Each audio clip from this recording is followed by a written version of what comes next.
تفضل مشكورا. Assalamualaikum warahmatullahi wabarakatuh.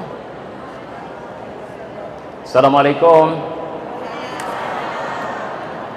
Alhamdulillahi rabbil alamin, wassalatu wassalamu ala rasulillah wa ala alihi wa sahbihi wa barik wa sallim.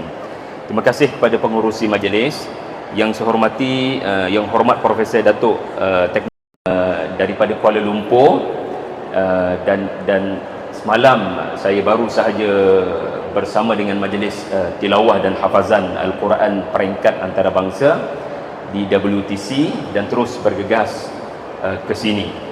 Jadi dalam majlis yang indah ini, dan sempat saya melihat kemeriahan suasana hari raya, suasana Maulidur Rasul yang gilang gemilang di UMP. Subhanallah, rupa-rupanya apa yang telah berlaku 28 kontijen yang berarak mengajar kita, walau kita daripada pelbagai fakulti, daripada pelbagai kabilah kalau menurut bahasa Arabnya, tetapi rupa-rupanya kita boleh bersatu dalam suatu majlis. Sebenarnya ini yang dituntut ya oleh agama ini, apabila kita mengadakan sesuatu majlis untuk memperingati sama ada kelahiran Nabi sallallahu alaihi wasallam ataupun majlis yang ada kaitan dengan sirah Nabi sallallahu alaihi wasallam seperti Isra Mi'raj ya, ataupun apa-apa majlis, maka kena tunjukkan yang umat Islam, walau dari pelbagai latar belakang, walau dari pelbagai negeri, walau dari pelbagai perbezaan, kita boleh bersama-sama duduk dalam satu tempat dan mencari titik persamaan. Berhentilah untuk berbalah sesama sendiri, kerana itu tak akan membangunkan umat. Jadi pada pagi ini, tuan-tuan puan-puan sekalian, saya akan menghuraikan kepada anda satu surah yang pendek sahaja. Saya percaya semua hafal surah ini, dan surah ini mempunyai kaitan dengan peristiwa kelahiran Nabi sallallahu alaihi wasallam. Adakah anda tahu apakah surah yang ada kaitan secara direct dengan peristiwa kelahiran Nabi sallallahu alaihi wasallam? Siapa tahu surah apa yang ada kaitan, yang ada cerita, ada fakta, dan ia berlaku sebelum kelahiran Nabi sallallahu alaihi wasallam, dan anda semua hafal surah 5 ayat berkenaan? Surah apa? Tak dengar? Alam tara kaifa fa'ala rabbuka bi ashabil fil. Sambung. Saya tak dengar UMP. Alam yaj'al kaidahum fi tadlil wa arsala alaihim tayran ababil tarmihim bihijaratin min sijil faja'alahum ka'asfin ma'kul. Dengarkan sebuah cerita yang terjadi sebelum kelahiran Nabi sallallahu alaihi wasallam. Surah ini bukan hanya cerita sejarah. Awak nak tahu tak, ada satu peristiwa 2-3 bulan sebelum Nabi lahir, inilah surah Al-Fil. Ya, betul. Surah ini memaparkan cerita yang benar-benar berlaku beberapa bulan sebelum Nabi lahir. Tetapi kalau kita baca dari kalimat kepada kalimat, tuan pun akan mendapati Allah menjadikan surah ini adalah berita gembira kepada umat Islam yang tertindas. Saya ulang, surah ini bukan hanya menceritakan tentang sejarah sebuah peristiwa serangan tentera Abraham, tentera bergajah yang membawa 70,000 orang bala tentera, membawa 70,000 komando-komando gangster untuk melanggar Baitullah di Masjidil Haram. Tetapi surah ini kalau diperhalusi, dikaji, ia mempunyai berita gembira kepada umat Islam di Palestin, juga mana-mana umat Islam yang tertindas.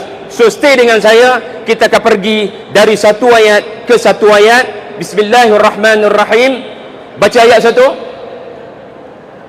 Tolong tunjuk pada saya anda hafal surah ni.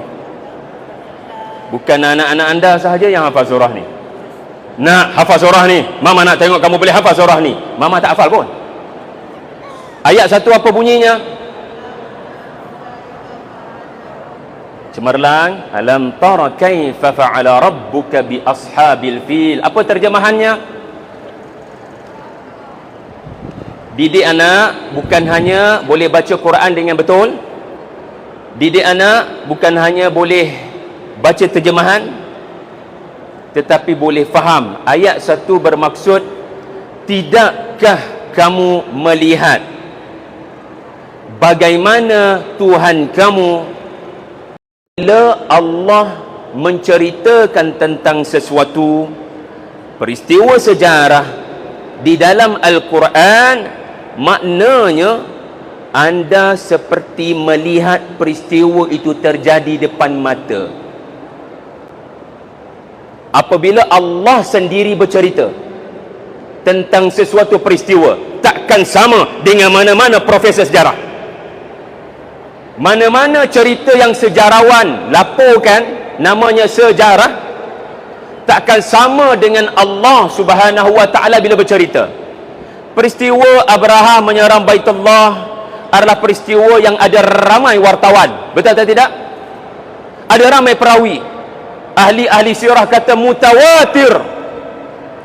Sangat besar jumlah orang-orang Quraisy yang melihat peristiwa berkenaan, yang menulis dan buat dokumentari dalam bentuk penulisan peristiwa 12 ekor gajah dibawa oleh Abraha daripada negara Yaman. Tetapi bila Allah sendiri bercerita, jangan disamakan dengan cerita manusia. Sebab apa? Sebab Allah bila bercerita, dia bercerita untuk faedah kita.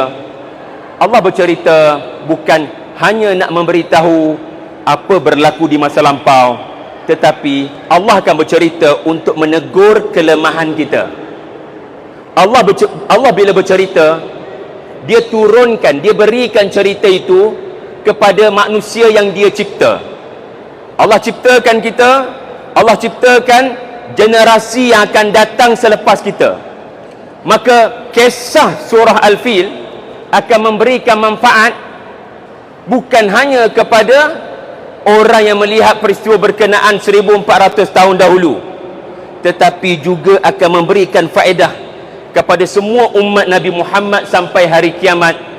Jadi Allah menyebut, apabila awak membaca cerita Abraha menyerang Kaabah daripada Quran, awak seperti berada di lokasi kejadian.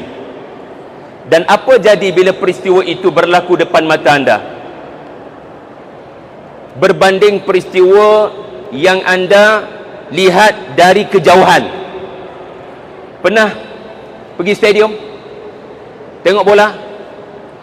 Ada beza tak dengan tengok bola di kaca TV? Dia punya adrenalin, dia punya semangat tu lain macam kan? Walaupun kalah pasukan kita, tetapi semangat tu luar biasa. Bila kita hadir di lokasi kejadian, nampak perlawanan dan pemain kecintaan kita di hadapan mata, bukan di kaca TV. Jadi tuan-puan, Allah Ta'ala nak mengajar, apabila Quran bercerita dalam bahasa Arab, kamu diberikan kelebihan ya Rasulullah, seperti peristiwa itu terjadi di hadapan mata kamu. Ada orang, dia nampak peristiwa itu, tetapi sebenarnya dia umpama orang buta. Tahukah anda yang menentang Nabi SAW, yang duk lawan Nabi semasa di Makkah ni, orang yang umurnya 50, 60, Abu Jahal, Abu Lahab, yang mana mereka umur berapa tahun masa peristiwa Abraha? Umur 10 tahun, umur 15 tahun. Mereka nampak peristiwa itu, tapi kenapa mereka melawan Nabi? Kenapa mereka melawan Al-Quran? So ini adalah manusia yang di sisi Allah dia buta. those people who didn't get the point from that event, manusia yang tak dapat ibrah daripada peristiwa itu. Dia nampak peristiwa itu dengan mata kasar, tetapi dia tak nampak dengan mata hati. Betul, Allah bercakap dengan Nabi, depa tu orang yang nampak peristiwa itu dengan mata kasar tapi tak dapat pengajaran. Tapi kamu ya Rasulullah, mari aku nak catch up dengan kamu ya Rasulullah. Awak boleh lihat peristiwa itu walau awak tidak lahir lagi pada waktu itu. Kerana apa? Kerana aku akan cerita pada kamu. Dan bila aku cerita pada kamu, aku akan jadikan kamu boleh nampak peristiwa itu, apa yang zahir, apa yang batin. Kamu akan dapat pelajaran seumpama orang yang hadir ke lokasi kejadian. Subhanallah. Ini kehebatan peristiwa ini bila dimulakan dengan alam Tara. Perkataan kedua pada ayat yang pertama adalah kaifa fa'ala rabbuka bi ashabil fil. Allah menggunakan perkataan ashab al-fil. Apa maksud ashab al-fil? Mereka yang mempunyai gajah, tentera mereka adalah gajah. Itu terjemahan, tetapi tafsiran yang lebih baik adalah mereka yang bersahabat dengan gajah. 70,000 bala tentera rajim daripada Yaman. Ketua mereka bernama Abraha. Allah kata mereka ini bukan hanya berbangga dengan gajah sebagai bala tentera. Tuan-puan, bukan mudah nak berperang menggunakan gajah. Anda mesti latih gajah itu untuk jadi tentera, patuh pada arahan anda. Orang berperang guna kuda, orang berperang guna unta, bawa bala tentera untuk perjalanan jauh. Tapi macam mana gajah 12 ekor digerakkan sejauh 1,500 km daripada Yaman? Lagu mana boleh jadi lagu tu? Macam mana Abraha boleh jinakkan gajah-gajah ni? Berapa bajet dan finance yang digunakan untuk projek menjadikan gajah sebagai kenderaan ketenteraan? Dan macam mana gajah akan bulldozer Kaabah? Ini bukan mudah. Allah menyebut ashab al-fil dengan dua tujuan. Pertama, Allah nak sindir orang yang berbangga dengan saiz tentera. Oh, kamu rasa bila kamu nak lawan orang-orang Arab yang mereka tak pernah ada gajah, mereka berperang guna kuda, kuda kecil je pun, tapi kamu Abraha, kamu bangga ya, tentera kamu adalah gajah-gajah yang hebat. Orang Arab kecut perut, takut, cuak, cemas bila nampak Abraha datang dengan gajah, terkejut. Sebab orang Arab tak pernah berperang dengan gajah. Bila nampak saja Abraha, semuanya give up. Abraha jadi bangga. Dia membawa gajah jadi barisan hadapan untuk lemahkan semangat orang Arab daripada berperang. Tengok saja jadi takut. Bawa gajah supaya yang nak lawan tu tengok saja tentera jadi takut, jadi kecut perut dan tak jadi nak lawan. Bijak Abraha ni. Tetapi Allah kata dalam surah ini, faja'alahum ka'asfim ma'kul. Sekelip mata je aku tukar bala tentera yang bangga dengan dia punya kenderaan besar, namanya gajah, bertukar menjadi seperti daun yang dimakan ulat. Mayat-mayat bergelimpangan, musnah binasa rencana Abraha. Apa kaitan dengan situasi pada umat waktu ini? Zionis sangat berbangga dengan ketenteraan mereka, betul atau tidak? Bahkan mereka menyebarkan video-video yang mereka punyai kemampuan untuk mengebom, memusnahkan bukan hanya rumah-rumah orang Palestin, tetapi masjid, gereja dibom, hospital, dan mereka jadikan genosid ini seperti hiburan. Gelak-gelak dalam video itu. Mereka nak tunjukkan mereka bangga dengan gajah-gajah yang mereka ada. Dulu 1500 tahun dulu, haiwan yang takkan boleh ditumpaskan adalah gajah. Hari ini bukan gajah. Hari ini adalah peluru berpandu. Hari ini adalah drone. Hari ini adalah nuclear weapon. Hari ini adalah handphone meletup. 10 orang mati di pasaraya berkenaan device menyerang orang tak berdosa, civilian, dengan device. Oh, kamu bangga dengan senjata-senjata terbaru kamu. Allah kata kesudahan kamu adalah kesudahan orang dulu-dulu yang berbangga dengan gajah. Kita orang ada gajah, you all ada apa? Propaganda rejim adalah sama dengan Firaun. Tahukah anda Firaun ketika nak serang Nabi Musa alaihi salam di Laut Merah, Firaun dapat tahu Bani Israel terperangkap di Laut Merah, tak tahu nak lari ke mana. Di depan mereka laut, di belakang mereka adalah komando-komando terbaik Firaun. Kalau kita baca surah Asy-Syu'ara, Firaun telah mengumpulkan bala tentera yang terbaik. Itulah simbolik kepada gajah, iaitulah tentera yang sangat ditakuti. Tetapi apa kesudahan Firaun di Laut Merah? Sekelip mata Allah jadikan laut itu kubur kepada tentera-tentera terbaik kononnya yang Firaun ada.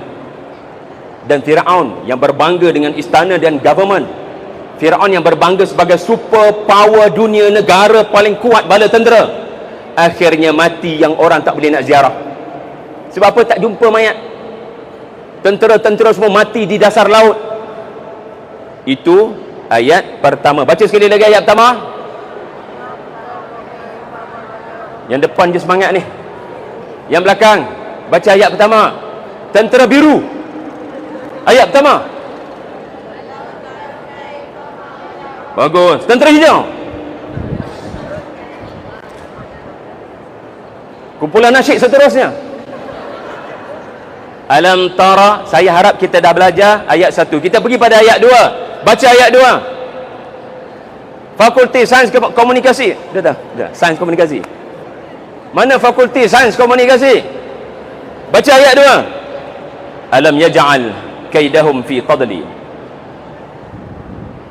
Tidakkah kami jadikan konspirasi, saya guna perkataan itu kaid adalah konspirasi ataupun rencana halus yang tidak diberitahu kepada orang.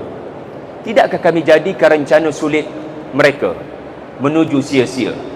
Orang Gaza sangat perlukan ayat 2 pada waktu ini. Dan kita semua selepas setahun Taufan Al-Aqsa sangat perlu pegang kepada ayat 2. Sebab apa? Pada waktu ini ramai orang sudah hilang semangat nak memperjuangkan isu Palestin. Dulu berdegar-degar takbirnya.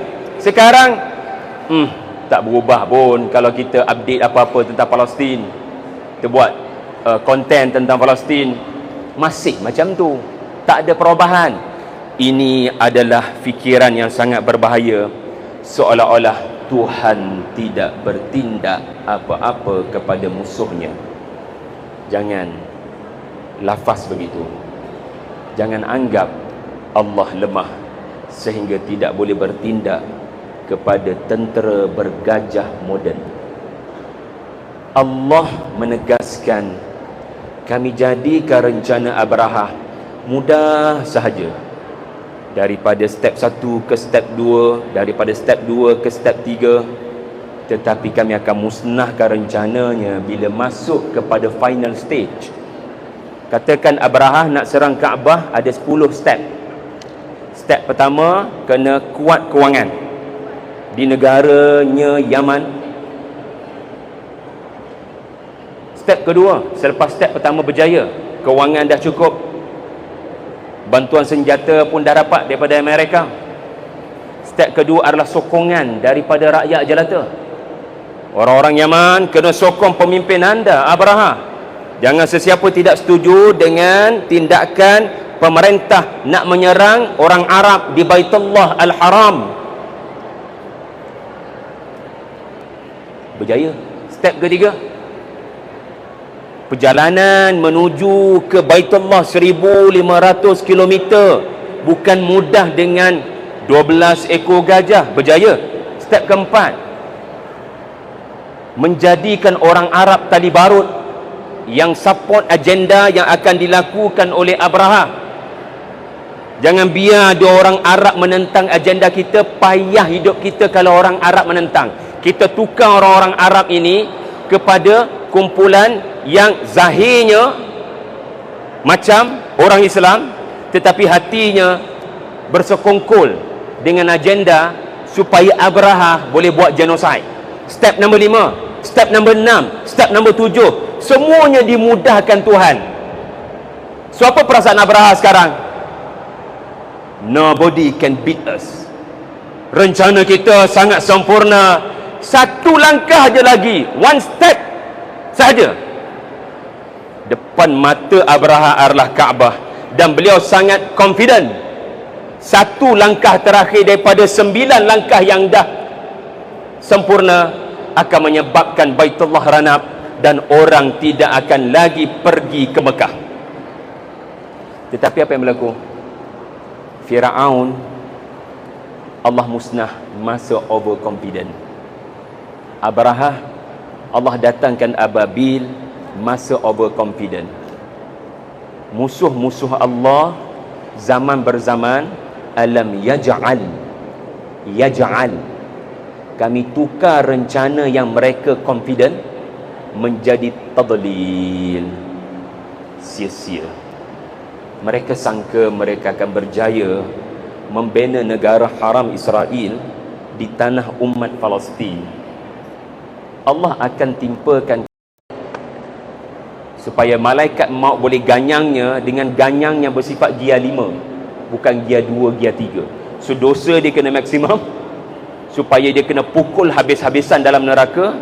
So dosa dia kena maksimum, maka Allah wa nuyassiruka lil usra, kami mudahkan kamu kerana kamu pilih untuk menderhaka kepada Nabi. Kami mudahkan jalan kamu untuk mati dengan su'ul khatimah, na'udzubillah. Alam yaj'al kaid. Kaid artinya konspirasi, rencana. Abraha menyerang Baitullah sebab apa? Ada orang kencing dia punya gereja.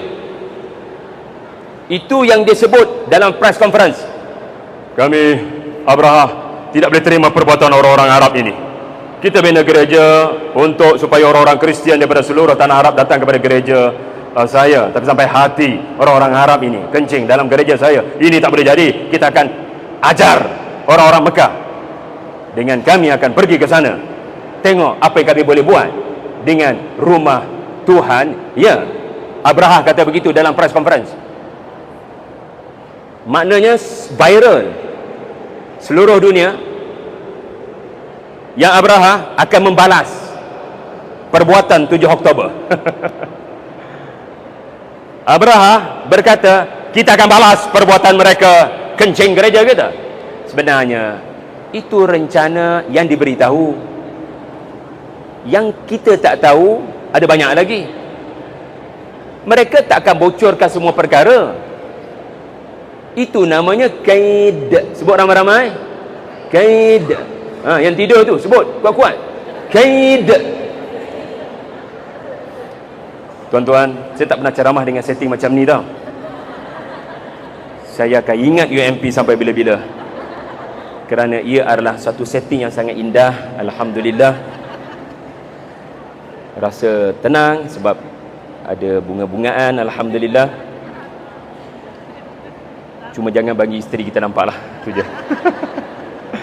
Mungkin 1 kerusi lah, jangan 2 kerusi lah. Okey, alhamdulillah. Ya, moga-moga Allah jadikan rumah Allah ini, ya, masjid ini menjadi pusat penyebaran dakwah Islam ke seluruh negeri Pahang, insya-Allah, ya. Dengan keindahan, dengan sabar sikitlah, tak ada aircon sebab kita baru nak mula. Okey. So, terima kasih kerana memberikan kepercayaan pada saya untuk memeriahkan majlis pelancaran masjid ini. Baik, kaid adalah rencana sulit. Press conference bagi tahu lain sebenarnya cerita kat belakang tu cerita yang kita tak tahu. Kan? Viral cerita artis tu, artis dia bercerai. Diberitahu dalam press conference. Tetapi kita ni ambil sikap duduk diam. Jangan duk kata dia betul, ni salah ni, dia tak patut buat macam tu.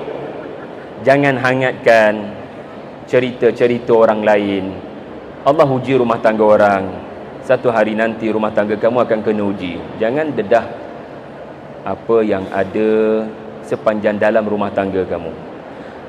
Jadi Abraha bagi tahu benda lain pada wartawan. Sebenarnya yang dia tak bagi tahu adalah, saya ada perancangan untuk menguasai ekonomi tanah Arab. Saya ada grand design untuk menguasai jalan dagang utara selatan tanah Arab. Yang ni dia tak bagi tahu. Zionis ada bagi tahu kenapa dia perlukan Amerika. Netanyahu mahukan the Greater Israel kerana kononnya dunia akan diperintah oleh mereka apabila negara itu tertegak dan Mesiah mereka, Dajjal mereka datang, dunia akan tunduk kepada mereka. Tetapi mereka nampak ini adalah sumber yang sangat penting untuk mereka kaut keuntungan, kerana tanah-tanah ini bukan hanya tanah yang orang-orang Yahudi kata nabi-nabi kami keturunan nenek moyang kami di tanah ini. Mereka tak pandang kepentingan itu. Mereka pandang kepentingan ekonomi. Jadi Abraha melihat Mekah, bila setahun sekali orang datang dari seluruh tanah Arab melakukan haji. So orang bukan hanya buat haji, orang nak shopping lepas haji. So negara Mekah jadi maju gila kerana perdagangan yang berlaku selepas musim haji. Jadi Abraha hasad dengki, cemburu, tak boleh jadi asyik-asyik orang Arab conquer ekonomi tanah Arab. Aku kena buat sesuatu dengan menguasai, dengan merampas Mekah dan jadikan ia kawasan aku, pemerintahan aku. Tuan-tuan, Allah tak sebut nama Abraha dalam Quran, tetapi Allah sebut mereka yang berbangga dengan gajah. Artinya apa? Mereka yang pertama sekali sangat bangga dengan materialistik, material, machinery. Dan yang kedua, mereka punya perangai tak ubah seperti gajah. Perangai mereka tidak ubah seperti binatang. Allah sebut ashab. Allah sebut apa? Ashab artinya yang berkawan dengan gajah. Kalau kawan mesti ada banyak titik persamaan kan? Tengok kawan sebelah anda, kawan dia kawan kita tak? Tengok sebelah anda tu, dia kawan kita tak? Cuba dealing kat dia. Dia kawan ke dia sahabat? Dia kawan ke dia sahabat? Kawan ni biasa aja. Oh, awak follow saya di TikTok ah. Oh, okeylah, kita kawan. Tapi sahabat dia lebih daripada tu, betul tak? Awak sahabat saya, betul tak? Nangis sama-sama, ketawa sama-sama. Sahabat ni maksudnya saya faham awak, awak faham saya. Saya tengok muka awak ni nampaknya 10 minit je lagi boleh bertahan dalam kuliah ni. So tak apalah, kita akan buat apa saja untuk ustaz ni berhenti dengan cepat. Sahabat artinya saya faham awak, awak faham saya. Bila Allah kata tentera yang bersahabat dengan gajah, that's mean mereka dan binatang ini banyak persamaan. Dan memang zaman berzaman mereka yang bermusuh dengan orang-orang beriman, perangai mereka kekadang lebih teruk daripada binatang. Binatang pun takkan melakukan perbuatan membunuh kanak-kanak yang tidak berdosa, tetapi spesies Zionis ini boleh melakukannya tanpa rasa bersalah. Alam yaj'al kaidahum fi tadlil wa arsala alaihim tayran ababil. Nak habis cepat, baca terjemahan ayat 3. Kalau nak habis cepat, baca terjemahan ayat 3. Wa arsala alaihim tayran ababil. Tengok macam mana kami balas kepada Abraha. Dia sangka dia akan menang, tiba-tiba kami datangkan di atasnya. Ingat, bila Allah kata arsala ala, dia bukan soal posisi burung ke atas. Kalau sekadar burung itu datang, Allah tak perlu sebut alaihim. Tetapi bila Allah artinya burung-burung itu datang sebagai bala, bencana, bukan sekadar datang dan depa duduk ke atas, tentera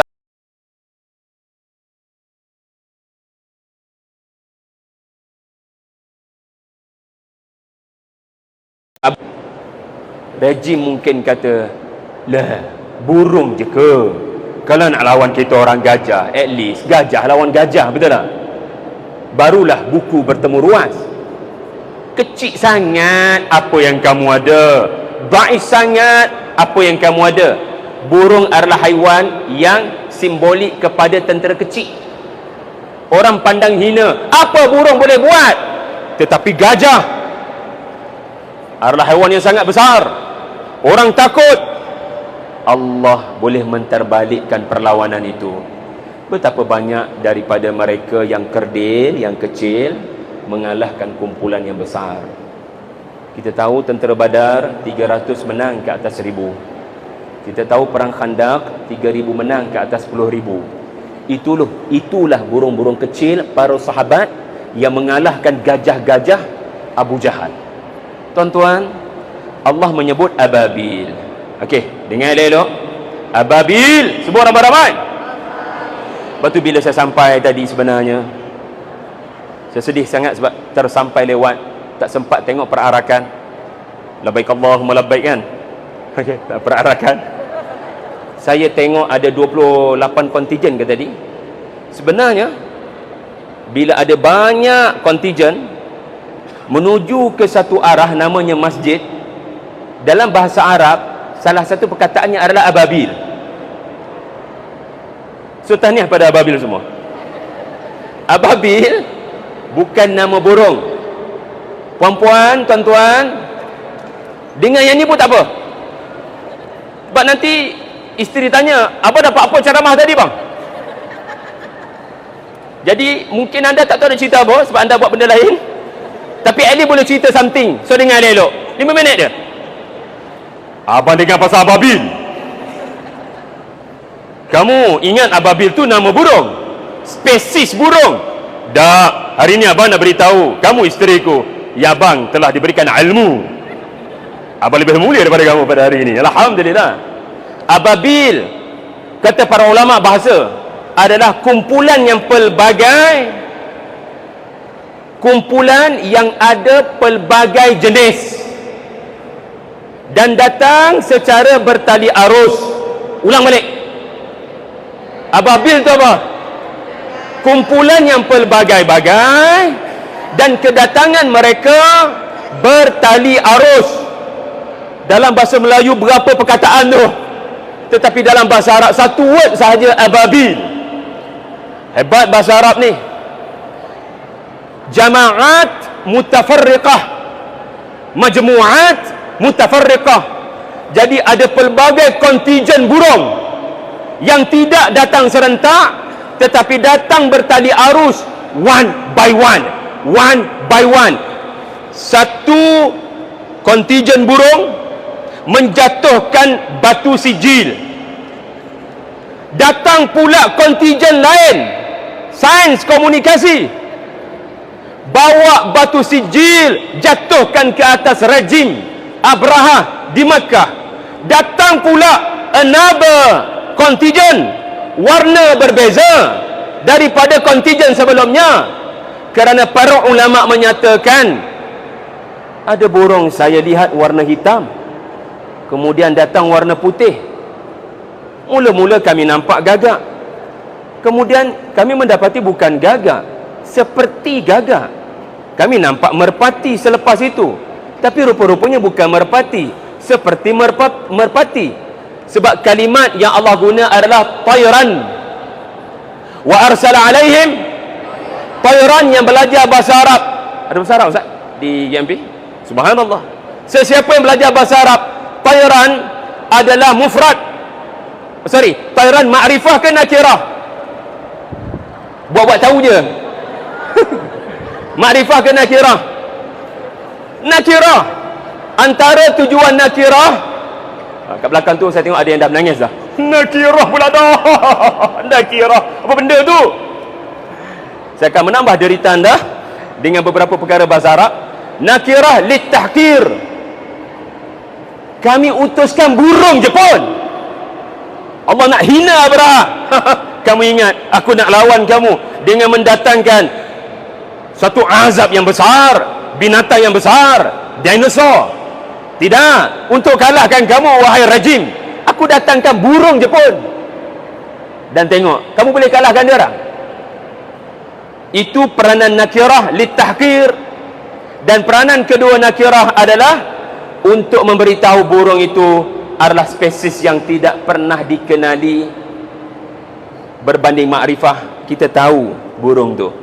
Tapi bila nakirah, telah datang burung-burung itu. Burung apa? Adalah burung tu. Burung apa? Tak tahu. Majhul. Allah nak ajar, ini bukan sebarangan burung. Allah ciptakan burung ini. Okay, selesai.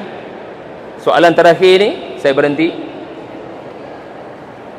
Burung memegang batu daripada neraka, burung tidak terbakar ataupun tidak mampu pegang batu berkenaan.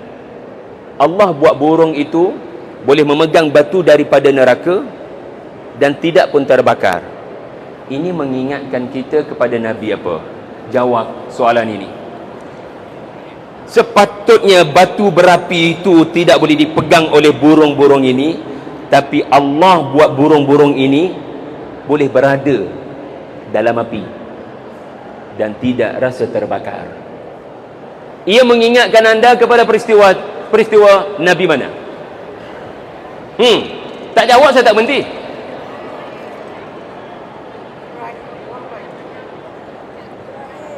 Puan, sekali lagi. Tarik balik. Burung tu memegang batu, setiap burung memegang, katanya satu di paruh, dua di tangan mereka. Batu-batu itu daripada neraka, mana boleh pegang? Terbakar, hangus anda nanti. Tapi Allah buat tak terbakar. Mereka boleh pegang batu itu dan tarmihim. Tarmihim bukan jatuhkan.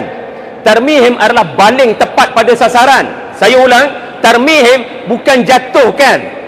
Tarmihim adalah baling tepat pada sasaran. Seumpama peluru berpandu, seumpama sniper yang menembak tepat. Anda boleh bayang macam mana burung buat kerja macam tu. Yang kita boleh bayangkan adalah burung jatuhkan sesuatu kena dekat Abraha. Ini namanya menjatuhkan. Tetapi kalau macam tu, jangan biasa buat macam tu. Kalau macam tu, itu namanya baling. Apa beza baling dengan menggugurkan, menjatuhkan? Baling tepat pada sasaran, macam mana burung boleh buat begitu? Maka ia mengingatkan kita kepada Nabi yang dihumban ke dalam api tapi tidak terbakar. Beliaulah yang mendoakan Baitullah selamat daripada sebarang pencerobohan. Nabi yang sama mendoakan Mekah, baladan aminan, negara ini ya Allah, aku tinggalkan anak biniku Hajar dan Ismail kerana-Mu. Tolong beri mereka keselamatan, beri mereka keamanan, jadikan ia tanah haram. Tidak ada sebarang orang berniat jahat boleh melakukan apa-apa kepada mereka berdua dan penduduk yang akan datang kemari. Beri Mekah ini keamanan. Doa Nabi Ibrahim dan burung tadi mengingatkan kita kepada cerita Nabi yang sama dihumban ke dalam api, tapi Allah memberikan keamanan. Orang-orang beriman seperti di Palestin, mereka diserang dari pelbagai api, mereka dihumban rejim ke dalam api, tetapi ucapan penduduk Palestin adalah ucapan Nabi Ibrahim ketika nak dihumban ke dalam api, hasbunallahu wa ni'mal wakil. Ini ucapan Nabi Ibrahim yang menyebabkan baginda tidak rasa panas bila berada dalam api berkenaan, bahkan rasa bardan wassalaman, sejuk dan damai. Saya nak akhiri dengan memberitahu tuan-puan sekalian, hidup kita akan ada api yang menyakitkan, musibah yang sangat berat. tetapi kita kena belajar daripada orang-orang di sana. Ketika mereka kehilangan segala-galanya, mereka kekal bahagia sebab ada Tuhan. Apa makna anda dan saya ada segala-galanya kalau hidup lupa Tuhan? Kita takkan bahagia. Kadang kita berdoa, ya Allah, saya akan dicampakkan ke dalam api, padamkanlah api itu, atau tukarlah api itu jadi air. Allah tidak tunaikan, sebab Allah nak kamu masuk dalam api itu. Maka pada waktu ini, bila Allah tidak ubah api itu, anda kena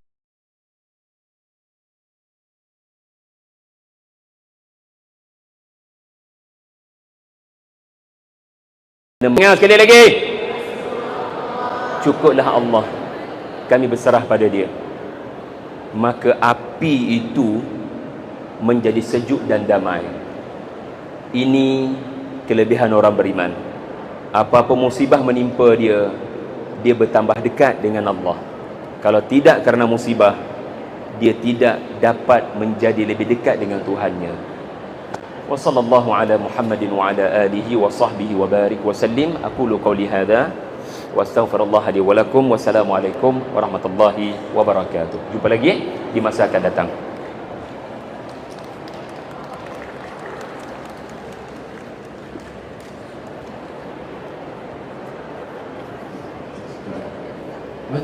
Kurang dah, tak maaf lah.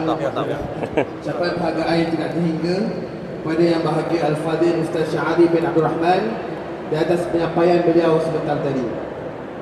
Semoga segala yang telah dikongsikan berkenaan dengan tadabbur surah Al-Fil menjadi panduan kepada muslimin dan muslimat untuk mencari keridaan Allah Subhanahu wa taala.